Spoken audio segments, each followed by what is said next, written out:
Новостей на АТР, 24 января, 1062 день аннексии Крыма. Я, София Абляева, приветствую вас сегодня в выпуске. Ришату Аметову сегодня исполнилось бы 42.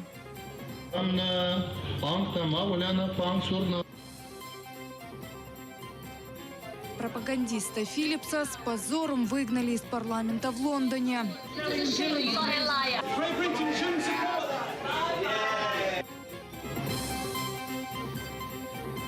В парке Львов-Тайган найден труп мужчины. Полголовы снесли, звери ему.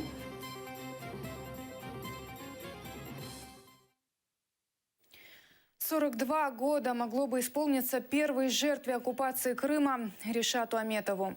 Его супруга и трое маленьких детей уже почти 3 года живут без мужа и отца. Убийцы Ришата Аметова не найдены. 3 марта 2014 года крымско-татарский активист вышел на одиночный пикет против оккупации к зданию Совета министров Крыма. Позже несколько представителей самообороны, скрутив ему руки, посадили его в машину и увезли в неизвестном направлении. Изуродованное тело Ришата Аметова обнаружили в селе Земляничном Белогорского района в том же году, 15 марта. На теле мужчины были многочисленные признаки пыток. Голова была обвязана скотчем, глаза выколоты. Рядом с трупом лежали наручники. Похоронили его 18 марта на Симферопольском кладбище.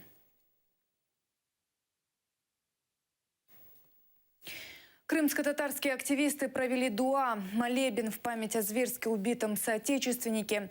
Десятки неравнодушных и несогласных с методами расправы над Ришатом Аметовым собрались в Симферополе.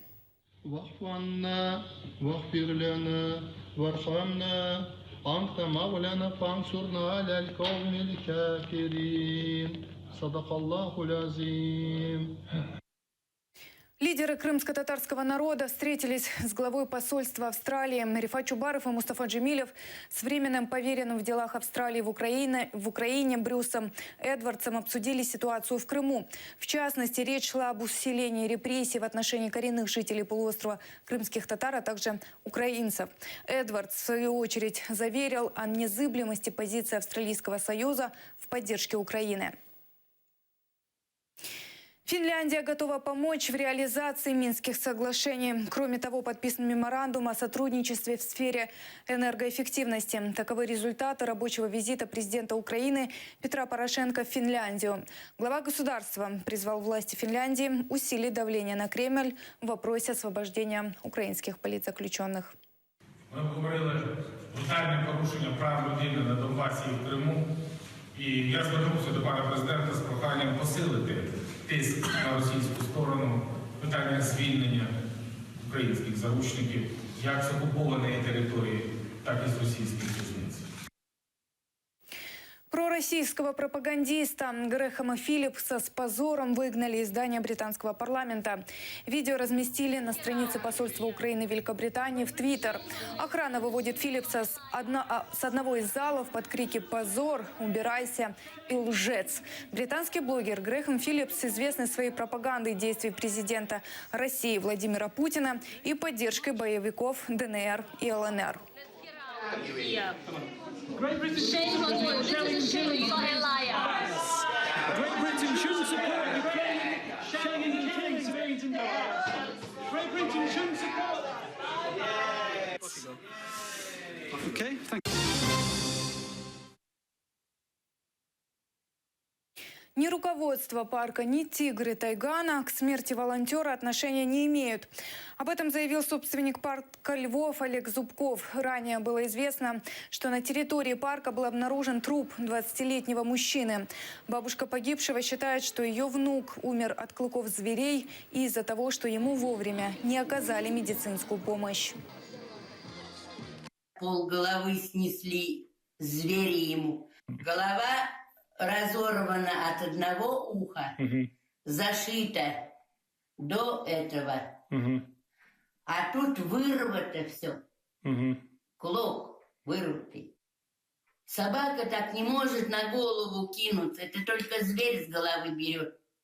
Это всем известно. Гурзуф против Артека. Несколько сотен крымчан вышли на пикет против расширения известного детского лагеря. Оккупационные власти Крыма планируют расширить границы Артека на 40 гектар за счет земли местных жителей. На спорном участке на сегодня проживают около 1000 человек, которых собираются переселять, и пляж Гуровские камни, которым пользовались и жители, и гости курортного поселка.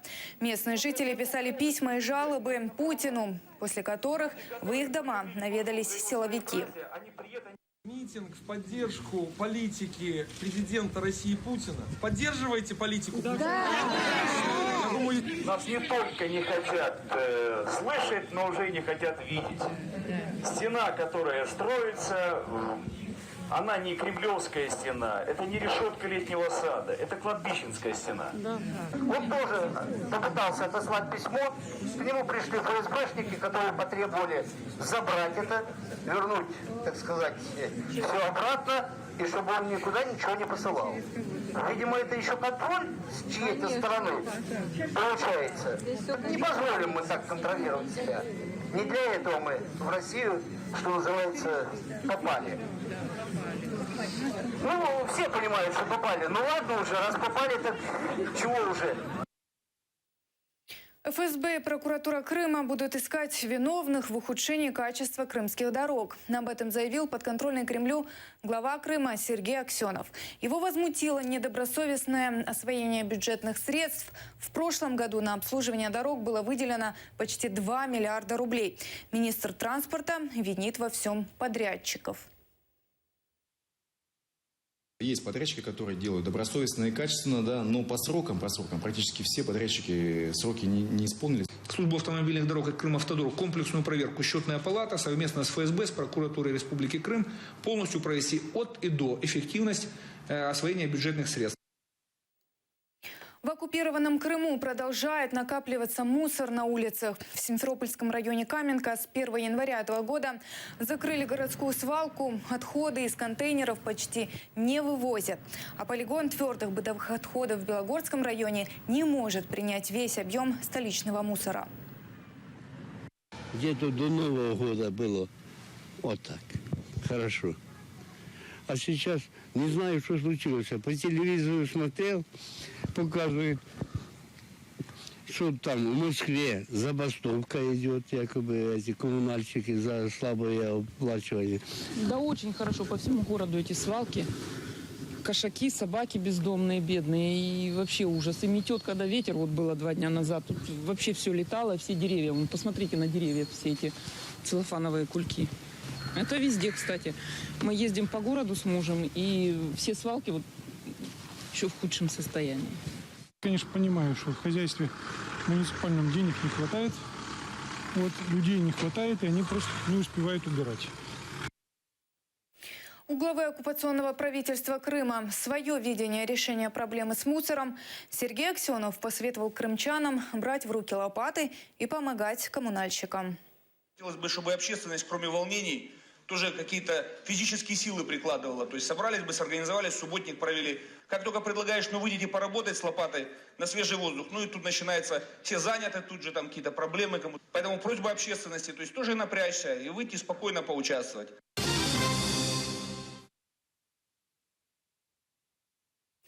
В Святошинском районном суде Киева состоялось очередное заседание по делу расстрела активистов Евромайдана 20 февраля 2014 года.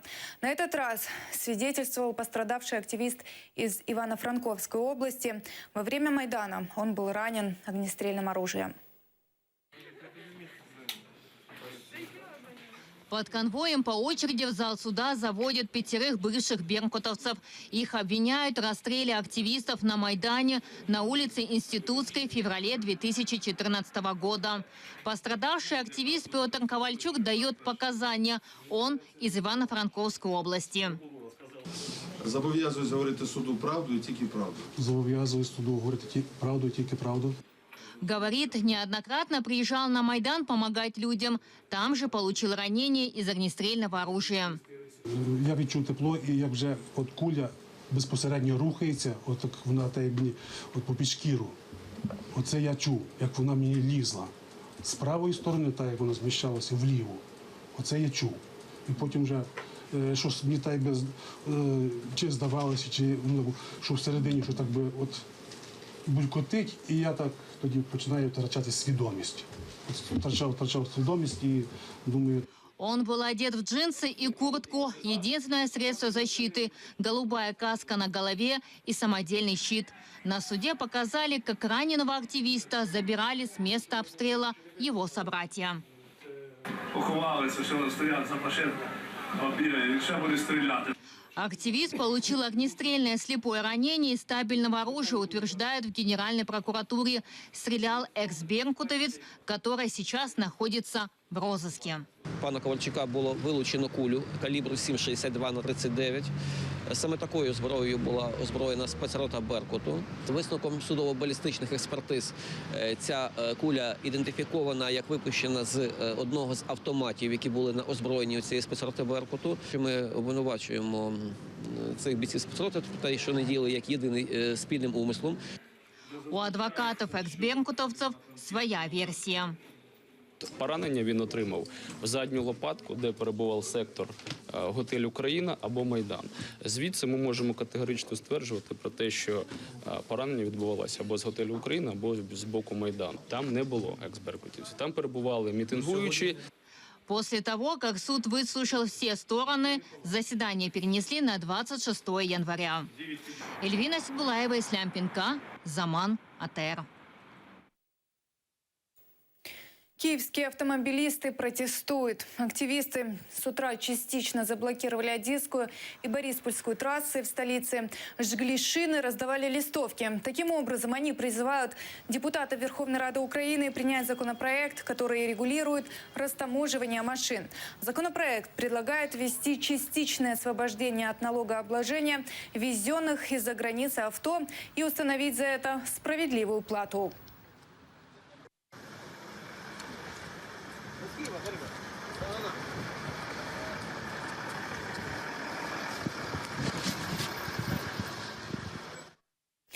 По местам революции достоинства в украинской столице разместили 6 информационно-навигационных стендов и 4 панорамы с фотографиями революции и воспоминаниями ее участников.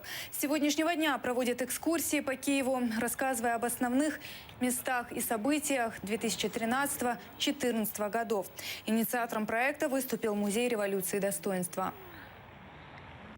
Ми вирішили створити своєрідний музей під відкритим небом, де експонатами будуть самі місця пов'язані з Революцією Гідності, де експонатами будуть ті будинки, які безпосередньо пов'язані, вулиці, площі і так далі. І, власне, на це спрямований наш проект «Місця Революції Гідності».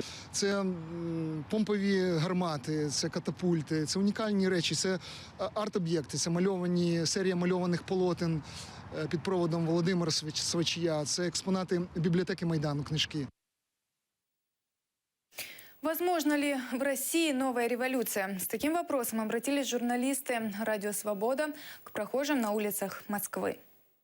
Ни в коем случае никакой революции не будет. Мы довольны Путиным, я лично и вся моя семья, мы очень довольны его политикой. Происходят такие вещи, от которых просто волосы дымом встают. Вот эти убийства все, вот это все, понимаете? А проехать по Подмосковью 5-6-этажные коттеджи стоят. Я считаю, что нет. Во-первых, она нам не нужна, потому что сколько можно уже Россию топить в крови? Все возможно. Правительство меняется, и что-то самое страшное, странное происходит. Ничего и в лучшую сторону не меняется практически. 25-летие дипломатических отношений между Украиной и США отметили в Киеве. В Национальной филармонии прошел концерт знаменитого кларнетиста Дэвида Кракауэра. Посол США в Украине Мария Йованович выразила надежду, что в будущем отношения между Украиной и Америкой будут только развиваться.